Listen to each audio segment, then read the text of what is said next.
You are standing at the brightly lit counter of your local premium tackle shop, holding two distinct spools of fishing line in your hands, and the math printed on the price tags makes absolutely no logical sense.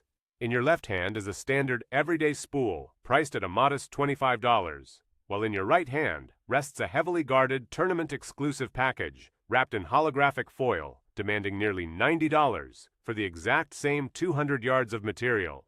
If you look closely at the competitive bass fishing circuit in the United States, you will find an industry generating over $3 billion annually, driven almost entirely by the perception of elite-level engineering and heavily sponsored professionals, claiming these premium spools are spun from proprietary space-age polymers.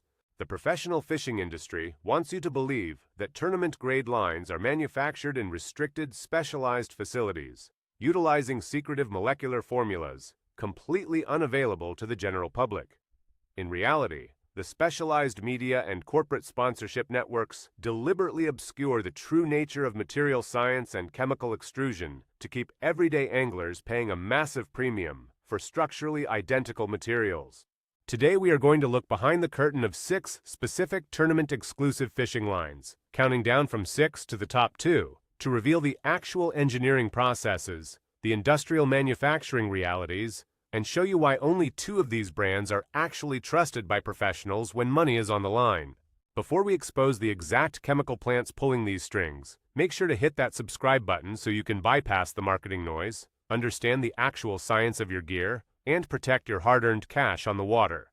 Moving into the 6th brand on our investigative list, we immediately encounter the stark reality of how material engineering is misrepresented to justify an exorbitant retail price. This specific line is marketed as a tournament-exclusive Japanese masterpiece, retailing for over $75 a spool, and claiming to feature a multi-layered molecular coating that drastically increases abrasion resistance in heavy cover. However, when independent chemical engineers subject this line to gas chromatography and mass spectrometry, they reveal that the core material is standard polyvinylidene fluoride, commonly known as PVDF, which is the exact same base polymer used in industrial piping and budget-friendly fishing lines across the globe. The manufacturing process for this line involves taking raw PVDF resin pellets, melting them down, and extruding them through a heated die before rapidly cooling them in a water bath to align the polymer chains. The heavily advertised multi-layered molecular coating is nothing more than a standard silicone-based surface treatment applied during the final spooling process to temporarily reduce friction, a treatment that washes off completely after just 3 to 4 hours of aggressive casting in real-world aquatic environments. By the time you are flipping into heavy laydowns on your second spot of the morning, that $75 line has mechanically reverted to the exact same abrasive tolerance as a bulk spool that costs a third of the price. To better understand exactly who is watching this deep dive into material science right now, drop a comment below, letting me know what pound test you typically run when you are flipping heavy cover or dragging jigs, whether you trust 20-pound, 25-pound, or even heavier, so we can isolate how these engineering tolerances affect different applications. The hidden truth here is that you are paying a $50 premium for a temporary chemical slickness, completely ignoring the fundamental physical limitations of the extruded polymer itself. As we shift our focus to the 5th brand on this list, the engineering illusion deepens through the deceptive marketing of thermal treatments and tensile strength modifications. This particular tournament-exclusive line claims to utilize a proprietary heat tempering process that supposedly increases overall knot strength by a staggering 40% over traditional fluorocarbons. Let's look at the actual physics of knot strength and polymer alignment. When a fishing line is extruded, the long chains of molecules are stretched and aligned longitudinally to provide straight pull tensile strength, but this very alignment makes the line inherently susceptible to shear stress when it is bent tightly into a knot. The laws of material science dictate that you cannot magically increase knot strength without simultaneously altering the diameter or the core density of the material.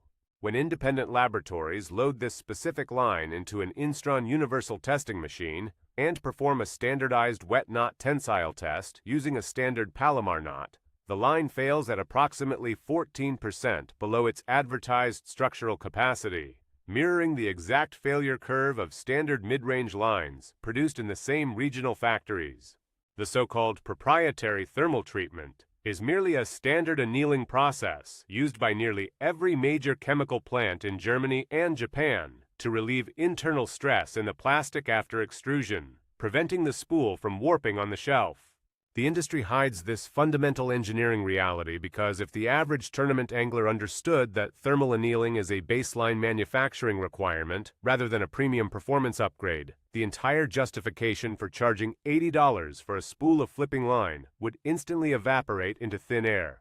The economic disruption angle becomes incredibly clear when we look at the fourth brand, which shifts our focus away from fluorocarbon and directly into the highly lucrative world of ultra-high molecular weight polyethylene, commonly sold as advanced tournament braid. This line commands a premium price tag of over $65 for a standard filler spool, boasting an 8-carrier weave tighter than anything else on the market, and coated with a specialized resin that supposedly makes it sink faster than water.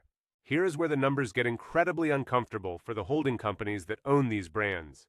The raw material used to create these advanced braided lines, primarily synthetic fibers like Dyneema or Spectra, is manufactured in massive industrial quantities for use in body armor, commercial fishing nets, and aerospace cabling. The cost to acquire the raw polyethylene yarn and weave it into an 8-carrier configuration costs the actual manufacturing facility mere pennies per yard.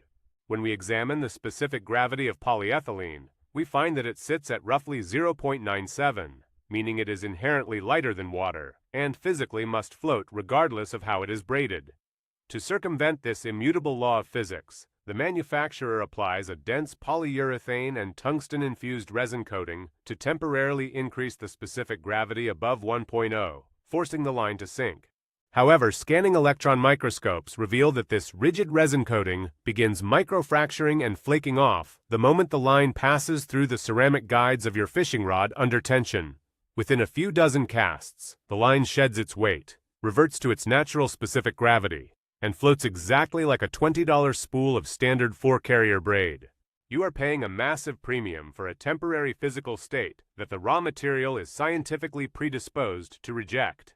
This brings us to the third brand on our list, which represents the absolute turning point in this investigation and the peak of material science manipulation. This specific tournament-exclusive fluorocarbon heavily markets itself around the concept of optical physics, claiming its engineers have formulated a polymer blend that perfectly matches the refractive index of water, rendering the line completely invisible to highly pressured bass in ultra-clear environments. Let's run the math the industry doesn't want you doing regarding the science of light refraction. The refractive index of pure water at standard temperature is 1.33. Standard nylon monofilament has a refractive index of roughly 1.53, while polyvinylidene fluoride sits at approximately 1.42. While it is true that fluorocarbon is closer to the refractive index of water than nylon, it is a universal scientific constant for this material. It is physically impossible to alter the molecular structure of PVDF to perfectly match 1.33 without completely destroying its tensile strength and turning it into a brittle, unusable thread. Independent optical sensors submerged in controlled tanks prove that this $90 tournament line reflects light at the exact same 1.42 index as a bulk spool of generic fluorocarbon sold at a discount sporting goods store. The manufacturers cannot rewrite the laws of optics, so they rely on aggressive marketing language, heavily filtered underwater photography, and the endorsement of sponsored professionals to create a psychological placebo effect.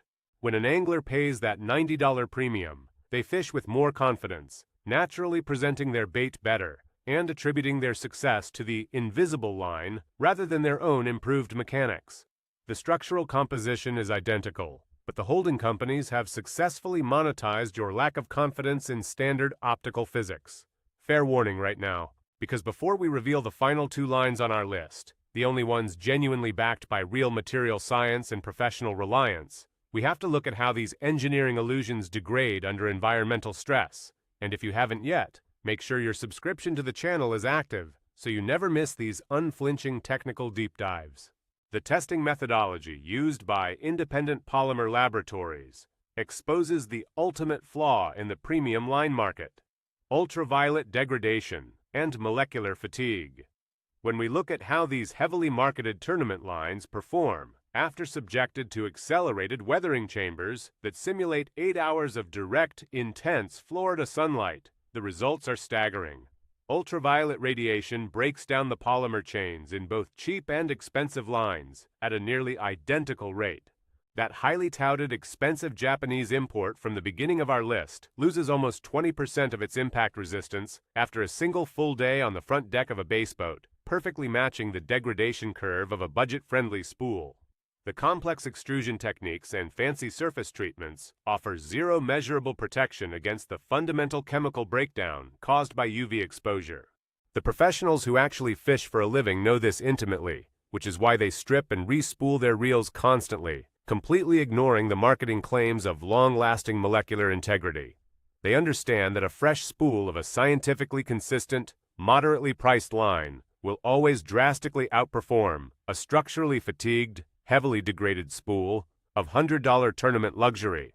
Now we arrive at the apex of our investigation, looking specifically at the second and first brands on our list, which are the only two lines that professional tournament anglers and high-volume commercial guides actually use when their entire livelihood depends on landing massive fish. To bring it back to that comment I asked you to drop earlier about your preferred pound test, this is where your choice actually matters, because these two brands focus entirely on a concept known as dimensional stability, rather than marketing gimmicks. Unlike the other lines on this list that suffer from massive diameter deviations, these two manufacturers utilize highly advanced, slow extrusion processes, monitored by continuous laser optical sensors. This ensures that a 20-pound test line is genuinely 20-pound test, maintaining a perfectly round profile with a diameter deviation of less than 1% across an entire bulk spool. When a large bass surges near the boat and your drag system engages, lines with inconsistent diameters will crush, flatten, and dig into themselves on the spool, leading to catastrophic snap-offs. These top two lines maintain their structural integrity under immense compression because their polymer matrices are densely packed and slowly cooled to perfection, not rushed through a mass production water bath to meet a quarterly corporate quota. Professional anglers secretly run these two lines, often peeling the factory labels off their bulk spools to avoid violating their primary sponsorship contracts because they offer predictable, repeatable material performance.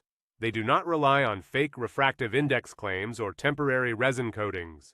They rely on the raw, unadulterated physics of a perfectly extruded polymer.